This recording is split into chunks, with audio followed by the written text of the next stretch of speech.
Doc Loves the Kids, a local Kitsap County nonprofit organization established in 2015, whose mission is to provide activities, programs, and community support for at-risk youth. They put the U in community. Doc Loves the Kids.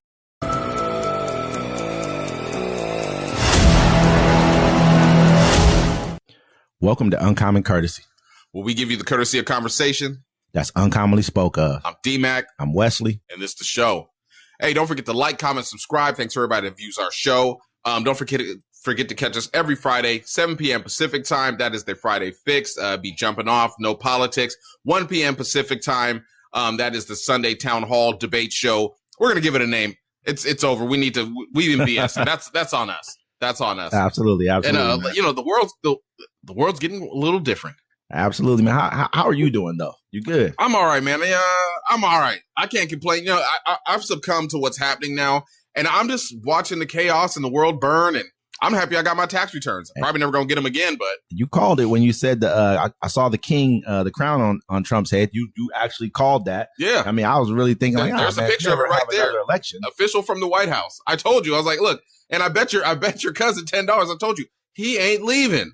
It's sounding like he might not. He's not going to. If his health can hold up, he gonna stay there forever. Absolutely. Even if his health don't hold up, bro. Like you got Elon Musk there with the AI stuff. They just gonna put a fake AI Trump up. You ain't got to see him.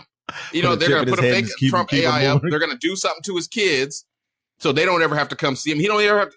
Look, it's over. We are in a. He said himself. He said, "Long live the king." Wow. Okay. Yeah. Go ahead. Yeah. Like, you want to start off? You want me to go? Go ahead. All right.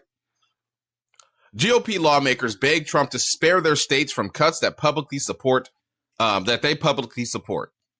Republican lawmakers are publicly singing praises of President Donald Trump and tech billionaire Elon Musk as they take hatchets to federal grants and civil services. But behind the scenes, many are privately begging the White House to spare their own states, the New York Times reported on Wednesday.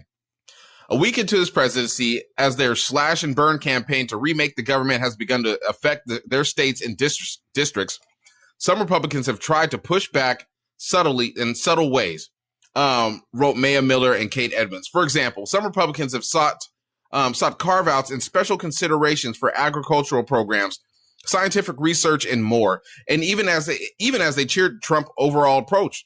As one example, Kate Britt of Alabama, whose state has received more than $518 million in NIH grants for a project currently active there, told a local news outlet that she would press administration officials to take a smart, targeted approach to cuts so as to not hinder life-saving, groundbreaking research at high-achieving institutes, such as the University of Alabama of Birmingham. Meanwhile, several House Republicans representing rural areas introduced a bill that would move the Food for Peace program from the U.S. Agency to International Development, USAID, to the Department of Agriculture. And Senator Jerry Moran privately asked Trump to let food aid shipments currently sitting blocked at a U.S. port resume. So I mean, it's called cutting off your nose to spite your face. That's perfect. That's perfect. That's exactly what it is. Now you look at the nuclear plant down in Pantex. It was a Pantex plant down in Amarillo, Texas. The same thing we just discussed on the last show, where they had 30% of their staff was cut. But this staff right here, they said, oh, these are people who deal with putting together the warheads for the nuclear for our nuclear arsenal. And so they got their staff back. But I was thinking at the same time, I said, no, that's probably just something in Texas that they need 30% of their workforce. That's a huge amount of workforce. On top of that, in Amarillo, Texas, where there's places already kind of more of a desolate area of Texas. So they're probably making a lot of money. So imagine how much money 30% of your staff is probably bringing into that town. They're probably making hundreds of thousands of dollars per employee. When you're dealing with nuclear materials, I'm sure you're making very good money, especially government money. Well, think about this. The people, I might have to cut you off. People that run the parks, right? There's people like when you go to your state parks or your national parks, whatever, there's people that live there and they do the groundskeeping. You know what I'm saying? They got rid of all that. All those people, think about all those people that work them jobs. They just lost their job and they lost their home because they live there. I mean, when you start, I think they just got rid of 6,000 IRS workers, 6,000. You know, we gotta look at this for what this is. I mean, red states, if you guys are gonna talk about this like you love it every year, oh yeah, get rid of all these people. Don't get mad when it's hurting your state. When you work for a concrete company, or say you work for a roofing company, and you're not getting as many contracts because a lot of people here have lost their jobs, which is going to affect your work. People who make that kind of money pay for services like that you give out. I mean, it's not like you're getting these services from people who don't have as much money. A roof costs a lot of money. This is why you're able to get these roofing, kind of contracts. Your roofing, landscaping, plumber work. If people don't have Everything. the homes, I mean, there's a lot of business. Think about restaurants are going to close down. Absolutely. You know what I'm saying? It's a lot of trickle down stuff. That's the real trickle down effect. And people don't understand this. They're like, oh yeah, you're firing everybody because he did it on Twitter. Elon Musk did that on Twitter. That's, running a digital social media site. It's way different. He cut off 80% of the workforce and only has, I think it's like, or 70% has 30% of them working. You can't do that with the American federal government. We have so many moving parts here. And the thing is, they're just firing people without actually doing your homework. You should go and do your homework first, right? Sit there, collect. Okay, we don't need this person over here that just takes a piece of paper and runs it down the hall. He needs to go. But the person that reads the paper and says, okay, we need to change this formula on the nuclear warhead, you know what I'm saying? You may need to stay there. You made a very good point by just saying that just because it worked at Twitter does not work for the federal government, because this Twitter doesn't have, aren't dealing with waterways, aren't dealing with pollution, are not dealing with nuclear arsenals. They're not dealing with housing. They're not dealing with all these. So I can go and cut most of my staff. And if I make a mistake, I can figure that out by hiring 1 or 2 people or 10 people or 20 people. This is not good. This is not how the federal government works. This is a problem. And it's going to be a huge problem in red states. Where are they going to go find jobs comparable? They're going to have to leave and go to a blue state to find a job that's even comparable, or where they going to go work at your local. I don't know. You know what I mean? Like, I'm not sure where a nuclear engineer, wherever they are, is going to go work in Amarillo, Texas, and make that same kind of money. Think about it. Some other countries get, trying to hit you up. They're like, hey, you can come work over here. We'll pay you twice of what they're paying you. It's pretty much what you're setting us up for. You're setting us up to put us in that kind of a position. But when did you not think about these things? Was it just a good idea because you felt like you're socking it to Washington, D.C.? No, federal employees work all over the United States. This is a spread out thing. They thought that those people in Washington, D.C. are going to go need new jobs. No, buddy, you're going to need a new job too.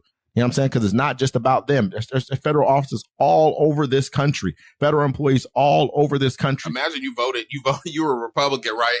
And you're like, vote for Donald Trump. And then to come to your work 2 months after he's in there, like, you're fired. You're like, what?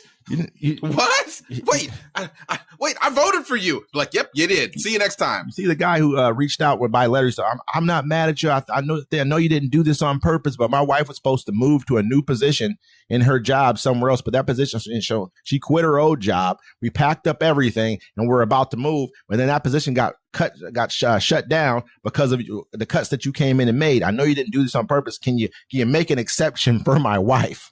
You know what I mean? Like, is this a joke? Can you make an exception for you? Think he cares about your wife? No. They don't care, but it's not even about this right here. It's about them looking like they're paying for this massive tax cut, this massive money grab that the wealthy 1% is going to take. This is what this is all about. Period. That's all it is. It's like, look, they're trying to make it not hit as hard when they do the tax cuts. You know what I'm saying? But the whole thing is, it's crazy. Like, this isn't even the end of it. The trickle down of this is going to be, our country is going to stop moving. You know what I'm saying? Usually, see, people don't understand this. When a new administration would come in, you know what I'm saying? The government wouldn't stop working. They might do the little government shutdown stuff, but it doesn't stop working. Nothing, the status quo, that's what the judge blocked. He's like, we don't need the status quo to stop. Your status quo is going to stop. The funding, look, the research they're talking about in here is like cancer research. You know what I'm saying? Like, you've done this to yourselves. You've done it to yourselves, and you can't even. And some people are so prideful. I mean, you could be prideful all you want while you're holding up a sign, because you're not going to be able to get Social Security. You're not going to be able to get food stamps. You know what I'm saying? You can't get Medicaid, Medicare. That shit's out the window. They're cutting those services. They're getting. Think about it. You've doomed yourself to homelessness and hunger because there's no safety nets anymore. Hey, I'm gonna tell you what the next safety net's going to be.